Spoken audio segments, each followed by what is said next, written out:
Bayangkan kalau kiamat tiba-tiba terjadi. Begitulah agaknya terkejutnya kita. Kiamat terjadi tapi belum sempat berbakti kepada orang tua. Dosa belum sempat meminta maaf. Silap dan salah berapa kali kita kencing di kainnya yang bersih. Berapa kali dia tidak jadi tahajud gara-gara kita menangis dari Isya sampai subuh.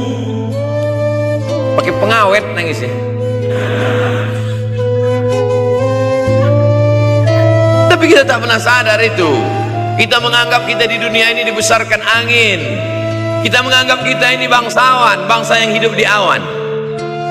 Berapa kali dia tidak jadi sholat duha gara-gara kita kencing. Berapa kali nasi yang sudah mau disuap masuk ke mulutnya tak jadi, bahkan dia tidak makan sama sekali. Dan berapa kali makanan dia belikan hanya untuk susu, hanya untuk menyenangkan kita. Pernah kita balas, dan dia tidak pernah minta balas itu. Oleh sebab itu, siapa yang mengingatkan? Abdul Somad diberikan judul berat ini. Judul yang paling berat ceramah tentang orang tua, tentang ibu, tentang ayah. Jarang saya mau menerima judul-judul pengajian. Ini pun dikasih tahu setelah sampai di sini. Maka saya belok-belokkan dikit. Air mata udah mau menetes, belokkan. Nanti kalau saya nangis di sini, siapa yang ceramah kalau saya nangis? Oleh sebab itu maka yang orang tua masih ada, beruntung dan bertua, bawakan dia rumah makan. Ada sahabat saya namanya Ustadz Lukman di Pontianak, bukan Kuntilanak. Mereka punya program namanya Bawa Ibu ke Rumah Makan. Keren nama program. Bawa orang tua ke rumah makan. Nanti hari libur adik-adik, anak-anakku sekalian libur, bawa ayah, bawa ibu ke rumah makan. Ketika Ustadz Lukman cerita itu ke saya, Ustadz Somad, kita punya program baru nih. Apa nama programnya Ustadz? Bawa ibu ke rumah makan. Alhamdulillah Ustadz Lukman, seluruh rumah makan di Pekanbaru tempat tinggal saya itu, semua sudah saya bawa. Almarhumah saya bawa sup tunjang, saya bawa rendang, saya bawa goreng ayam, saya bawa goreng puyuh, saya bawa. Cuman ada rumah makan ular sawah itu yang tak saya bawa singgah. Lain dari itu sudah saya bawa. Tak ada penyesalan dalam hati, senangkan hatinya. Apa pakaian yang dia suka. Orang tua itu tidak minta yang besar, asal ada sih. Pulang dari Yogyakarta sampai ke rumah, ini tadi ada nampak sedikit tanda terkenang. Kalau banyak makan sendiri. Ketika dia senang melihat itu, bahagia hatinya, nampak senyum di tepi bibirnya, pada saat itulah rahmat Allah terbuka. Pada saat itulah ridha Allah datang. Mengapa sulit mencari pekerjaan? Mengapa payah mencari penghidupan? Salah satu yang mempersempit ridha Allah itu adalah karena tidak berbakti kepada orang tua. Oleh sebab itu maka judul tema yang diberikan birrul walidain, berbakti kepada orang tua, bahagiakan. Ini ada juga ini anak-anak yang sudah sukses ini, papa, mama sudah meninggal, papa jangan risau, silakan terbang ke Yogyakarta, ada adik di sana. Silakan terbang ke Surabaya, ada kakak di sana. Silakan terbang ke Kuala Lumpur, ada keluarga di sana. Jangan hiraukan. Kata bapaknya, kalian terbang itu saja kalian pikirkan. Kemana aku hinggap tak kalian pikirkan. Ada sebagian orang ketika ibunya meninggal dunia, marah dia, mengamuk dia anggap kebahagiaan itu sudah hilang. Padahal membahagiakan orang tua dua-dua adalah tanggung jawab kita. Kalau dua-duanya sudah tidak ada Pak Ustadz, masih ada keluarga. Ada keluarga. Al-khalah bimasabatil saudara ibu, kakak ibu, adik ibu, sama seperti ibu. Sambung lagi silaturahim, buat dia senang, buat dia bahagia. Man ahabba yubsatalahu fi rizqihi, siapa yang mau lapang rezekinya, wa yunsa'alahu fi atharihi, dipanjangkan umurnya, falyasil rahimahu, hendaklah dia menyambung tali Rahim. Saya ceramah di satu kota. Sampai di kota itu saya melihat rumah besar, megah, mewah, seperti istana. Cuman saya segan mau nanya. Gak mungkin saya tanya, Pak, ini hasil dari apa? Saya tengok. Kawan-kawan saya yang ikut di situ seperti ngeliat kucing semuanya. Besar, mantap. Setelah duduk, makan, habis makan, minum, habis itu Sohibul Bait yang punya rumah pun cerita, Ustadz Abdul Somad, iya Pak, dulu ini hanya bambu-bambu yang dikasih daun, yang dikasih terpal. Tempat apa Pak? Tempat ibu saya buat pengajian. Setiap tahun dia buat begitu, pasang tiang-tiang kayu, pasang terpal, daun-daun, pengajian ramai. Sampai akhirnya saya berkata, Bu, pengajian kita hentikan saja, stop. Saya tidak sanggup lagi pasang tenda, pasang terpal ini. Tapi akhirnya apa kata ibu saya? Nanti setelah saya tidak ada, pengajian ini terus kamu buat. Allah bukakan pintu rezeki Ustaz Somad. Inilah yang terjadi sekarang. Saya belikan orang tua saya itu rantai, saya belikan gelang, saya belikan cincin. Bulan depan saya datang, sudah nggak ada lagi. Mana gelangnya, Mak? Nggak ada. Mana rantainya, Mak? Nggak ada. Mana cincinnya? Nggak ada. Kemana? Itu kan emas mahal. Sudah saya jual. Untuk apa? Untuk bersedekah ke fakir miskin. Rupanya gelangnya, rantainya itu habis dia berikan sedekah fakir miskin. Tobatkah si bapak untuk berbakti? Tidak. Bulan depan dia belikan lagi. Sampai akhirnya diberikan Allah balasan melimpah ruah. Ternyata ini rahasia dari keberhasilan hidup, karena menyenangkan hati orang tua.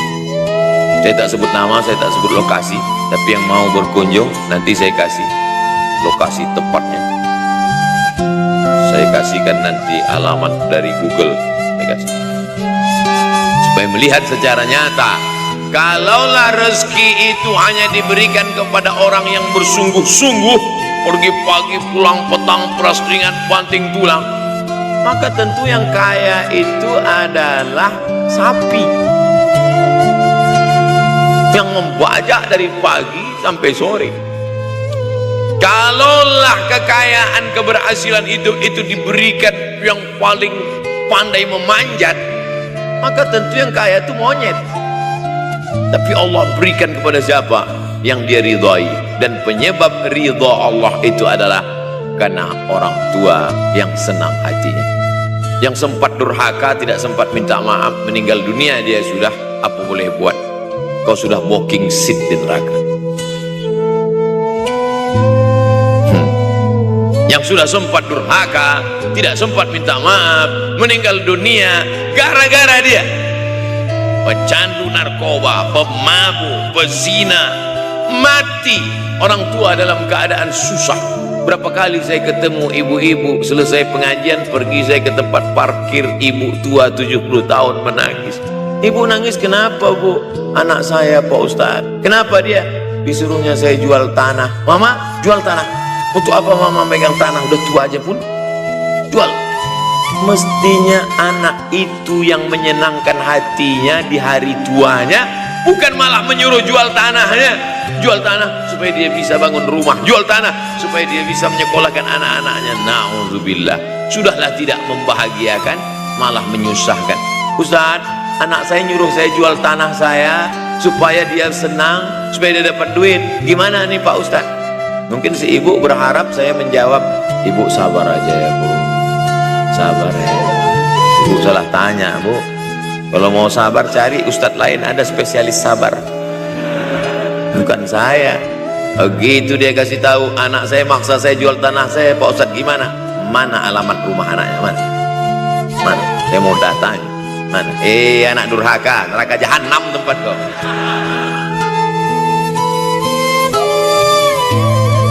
Tak mau dia ngasih alamat. Rupanya dia takut nanti anak saya malah marah sama saya. Pak Ustadz, saya kasihan. Mudah-mudahan Allah berikan kekuatan pada ibu. Tapi cerita ini bukan 1-2 contoh kasus.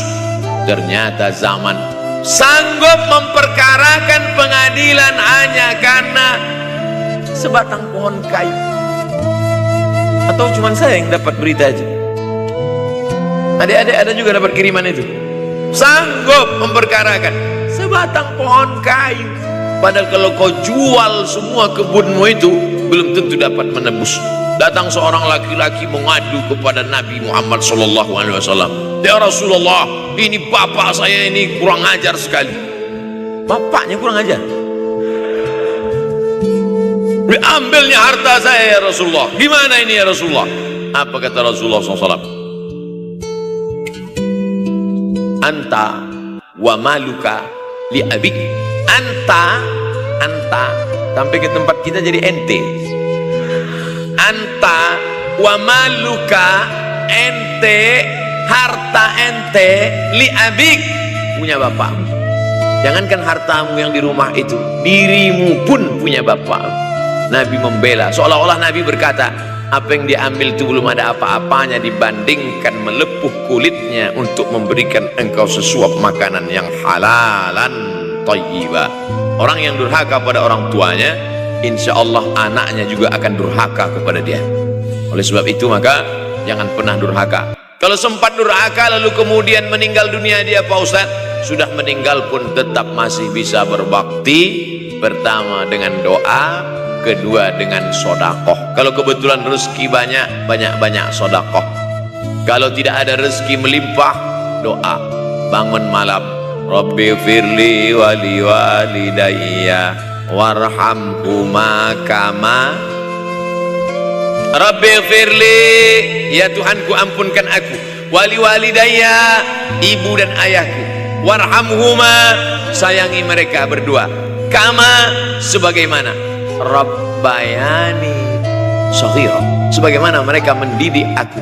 Coba kita lihat susunan kalimatnya, seperti ada kekeliruan kalimat. Na'udzubillah, mana mungkin kalimat Allah keliru? Allah ingin menegur kita, sayangi mereka sebagaimana mereka mendidik aku. Mestinya kalimatnya kan tidak begitu, sayangi mereka sebagaimana mereka menyayangi aku. Tapi ternyata sayang belum tentu mendidik, tapi mendidik pasti sayang. Karena bunyi kalimatnya, sebagaimana mereka mendidik aku. Jadi banyak juga anak-anak ini tidak sayang karena salah. Disangka sayang itu dengan ngasih motor, disangka sayang itu dengan ngasih gadget, disangka sayang itu dengan ngasih transfer uang yang berlebihan. Belum tentu sayang. Dulu ada insinyur arsitek yang membangun salah satu rumah keluarga saya. Kuliahnya di Jogja. Cerita dia, dulu saya kuliah di Jogja, Ustadz Abdul Somad, insinyur. Terus teman kami sakit di kos-kosan, kami bingung mau nelpon siapa. Akhirnya datang mobil mewah, parkir polisi, tentara, ramai. Barulah kami tahu rupanya dia anak menteri. Jadi sayang orang tua itu bukan mesti dibelikannya apartemen, dibelikannya mobil, belum tentu. Boleh jadi itu justru menjerumuskan anak. Diberikan apartemen, diberikan mobil mewah, habis 2 bulan kena virus HIV AIDS. Tapi kalau dibuatnya kita jauh, saya yakin adik-adik kuliah di Universitas Ahmad Dahlan, ada yang dari timur Indonesia, ada yang dari Sumatera, lalu kemudian di tengah kesendirian, belum makan, uang kos belum bayar, transfer macet, datang setan berbisik, hei, sebetulnya kau anak yatim piatu yang dibuang. Bukan, orang tuamu bukan tidak sayang, dia hanya sedang ingin mendidik supaya engkau menjadi anak yang mandiri. Maka nanti kalau sedang duduk termenung gitu, tiba-tiba datang bisikan, pergilah cari jembatan, terjunlah. Maka saat itu katakan dalam hatimu, lawan, hei setan. Orang tuaku sayang kepadaku, dia hanya ingin supaya aku mandiri. Ada orang tua yang salah didik kepada anak-anak, sampai mengikat tali sepatu pun anak tidak pandai. Baru mau mengikat tali sepatu, sudah diikatkan. Baru mau makan, sudah disuapkan. akhirnya anak tidak punya keberanian untuk hidup. Harta dia punya, uang dia punya, materi dia ada, satu yang dia tidak punya, tidak ada mental. Tapi anak-anak, adik-adik Universitas Ahmad Dahlan adalah orang yang punya keberanian untuk hidup. Betul? Ini di hadapan saya. Siapa yang tidak punya keberanian hidup? Ini yang jam 5:30 masih belum hidup lagi. Ada ini tidak punya keberanian untuk hidup, hidupnya terlambat. Tapi mahasiswa Universitas Ahmad Dahlan punya keberanian untuk hidup. Bahkan mungkin dia lebih dulu hidup daripada saya. Lebih dulu bangun dia tadi. Alhamdulillahillazi ahyana ba'da ma amatana wa ilaihin nusyur. Tengok jam. Oh, rupanya masih jam 1. Tidur lagi. Saudaraku yang dimuliakan Allah Subhanahu wa taala. Maka my life, my adventure. Hidup saya adalah petualangan saya. Ini yang mau kita harapkan. Berani menghadapi tantangan. Ada orang yang menganggap hidup ini ya simpel-simpel aja lah Pak Ustaz. Tapi ada orang ingin hidup ini penuh dengan perjuangan. Sama seperti makanan. Ada orang simpel aja, nasi, kecap, telur rebus, dah cukup. Tapi ada orang mau ada goreng ayamnya, ada rendangnya, ada supnya, ada tom yumnya, ada lengkap semua. Begitu juga hidup ini. Ada orang yang simpel aja, ambil goreng ikan, makan. Tapi ada satu lagi enggak, pergi naik mobil sampai ke tepi hutan, naik motor, habis itu nyewa speedboat sampai di tengah laut mancing, ujung-ujungnya ikan juga. Yang dia nikmati bukan ikannya, tapi yang dia nikmati adalah proses untuk mendapatkan ikannya. Paham?